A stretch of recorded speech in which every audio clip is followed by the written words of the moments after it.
Hello dear friends, कैसे हैं आप। आज बात करने वाले हैं एक इम्पोर्टेंट टॉपिक जो कि हमेशा चर्चा में रहता है और ये विशेषली महिलाओं के लिए है, क्योंकि कुछ अधिनियम कानून केंद्र सरकार ने महिलाओं के लिए बनाए हैं जिसको हर एक महिला को पता होना चाहिए। तो आज उन्हीं के बारे में हम ये वीडियो डेडिकेटेड है। तो सबसे पहला हमने अधिनियम लिया है, इसमें राष्ट्रीय महिला आयोग अधिनियम। इसमें क्या क्या प्रावधान किए गए हैं ये पता होना चाहिए हर एक महिला को। तो भारतीय संसद के एक अधिनियम 1990 के द्वारा 31 जनवरी 1992 को राष्ट्रीय महिला आयोग की स्थापना की गई। इसका पहला जनादेश महिलाओं के अधिकारों की सुरक्षा करना। इसका पहला उद्देश्य यह रखा गया है कि महिलाओं के अधिकारों की सुरक्षा की जाए। इसके अंतर्गत कोई भी पीड़ित महिला शिकायत दर्ज करवा सकती है। इसमें अगर किसी महिला के अधिकारों का उल्लंघन हो रहा है तो नेशनल कमीशन फॉर वीमेन से मदद ले सकती है। इसमें प्रावधान किया गया है। आप एक तरीके से ये समझ लीजिए कि इसमें महिलाओं के अगर अधिकारों का उल्लंघन हो रहा है कहीं भी, तो वे नेशनल कमीशन फॉर वीमेन से मदद ले सकती है और राष्ट्रीय महिला आयोग में अपनी शिकायत दर्ज करा सकती है। इस आयोग का उद्देश्य है महिलाओं की स्थिति में सुधार करना और उनके आर्थिक सशक्तिकरण को मजबूत करना है। तो आपसे पूछ सकते हैं कि इसमें उद्देश्य क्या रखा गया है राष्ट्रीय महिला आयोग में। ठीक है। दूसरा, आपसे ये भी पता होना चाहिए कि ये कानून कब लाया गया था। तो 31 जनवरी 1992 को। अधिनियम 1990 का है, कानून बना ये 1992 में। राइट। आपसे पूछ सकते हैं कि राष्ट्रीय महिला आयोग की पहली अध्यक्ष कौन थी। तो जानकी पटनायक। वर्तमान में अगर देख ले तो रेखा शर्मा है। 2018 से इनका कार्यकाल बरकरार है अभी भी। अगला कानून लिया गया है राष्ट्रीय महिला कानून। इसमें इस कानून को 30 अगस्त 1990 को लागू किया गया था। इसमें कुछ 2016 में जब से निर्भया कांड हुआ तो इसमें कुछ नए प्रावधान किए गए। क्या प्रावधान किए गए ये पता होना चाहिए। जैसे जब से ये कानून गठित हुआ है तो इसमें यौन शोषण से जुड़े हुए मामलों को और भी सख्त कर दिया गया है। इसके अलावा पहले क्या होता था कि अगर कोई अपराधी उसकी उम्र 18 साल से कम होती थी तो उसको माइनर केस मान लिया जाता था, उसको सजा से बाहर कर दिया जाता था, उसको सजा नहीं दी जाती थी।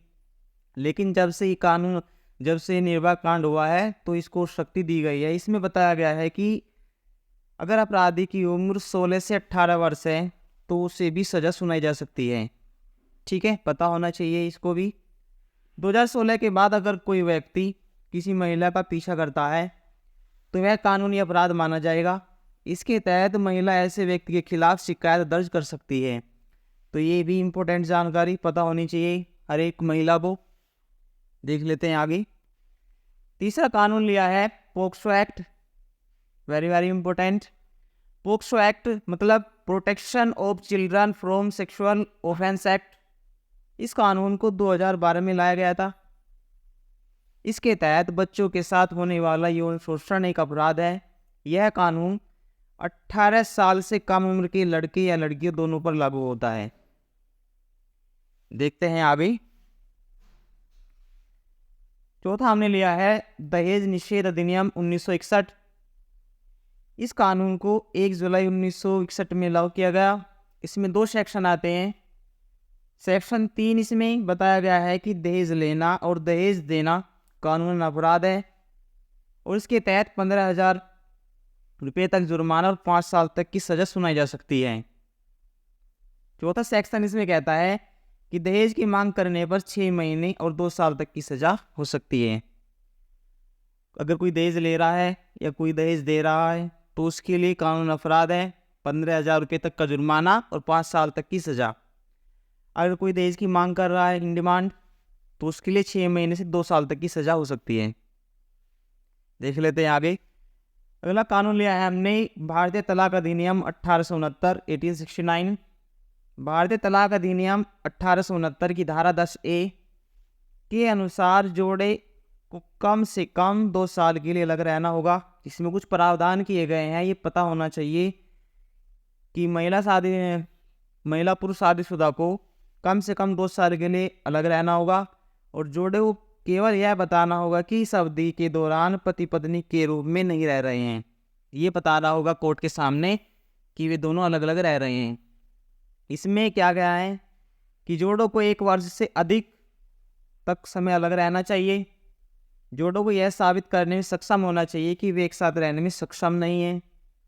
बच्चों की अभिरक्षा, भरण पोषण, संपत्ति के अधिकार के मामलों की आपसी सहमति होनी चाहिए कि आपस में अगर चिल्ड्रन हैं तो उनको आपस में सहमति होनी चाहिए।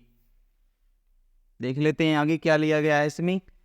अगला कानून है कार्यस्थल पर महिलाओं के साथ उत्पीड़न, जो कि आजकल चर्चा में बहुत रहते हैं ये। इस कानून को सितंबर 2012 में लोकसभा में और 26 फरवरी 2013 को राज्यसभा से इसको पारित किया गया। यहाँ पे आएगा राज्यसभा, ठीक है, राज्यसभा से पारित किया गया। इसके तहत अगर किसी महिला के साथ उसके ऑफिस या किसी भी कार्यस्थल पर शारीरिक या मानसिक उत्पीड़न किया जाता है तो उत्पीड़न करने वाले आरोपी के खिलाफ महिला शिकायत दर्ज कर सकती है। अगर कार्यस्थल पर इन ऑफिस टाइम या फिर अगर कोई महिला जा रही है उसके खिलाफ कोई मानसिक तौर पर या यौन शोषण के खिलाफ, यौन शोषण को लेकर उनको तंग किया जाता है तो उनके खिलाफ महिला आरोप दर्ज करा सकती है। ठीक है, देख लेते हैं आगे। अगला लिया है हमने समान परिश्रमिक अधिनियम 1976 1977। इस अधिनियम के तहत इसको सबसे पहले 8 मार्च 1976 में पास हुआ। इसके तहत पुरुष और महिला श्रमिकों को समान परिश्रमिक के भुगतान का प्रावधान किया गया। इसके तहत बताया गया है कि अगर महिला पुरुष कोई एक समान काम कर रहे हैं तो उनके लिए जो वेतन होगा वो भी एक समान ही रखा जाएगा, उसमें अंतर नहीं रखा जाएगा। इसके लिए आर्टिकल 39A में भी बताया गया है, डीपीएसपी के अंतर्गत आर्टिकल 39A में भी बताया गया है समान महिलाओं के लिए समान अवसर, महिला पुरुष के लिए वेतन समान होना चाहिए। तो इससे क्या है कि महिलाओं को पुरुषों से कंधा मिलाने के लिए एक भागीदारी मिलेगी और सशक्तिकरण के क्षेत्र में उनको बढ़ावा दिया जाएगा। देख लेते हैं आगे। नेक्स्ट लिया है महिलाओं का अश्लील प्रतिनिधित्व रोकथाम अधिनियम 1986 1986। इस अधिनियम को अक्टूबर 1987 को कानून बनाया गया, क्योंकि 1986 अधिनियम था, 1 साल बाद इसको कानून का रूप दे दिया गया।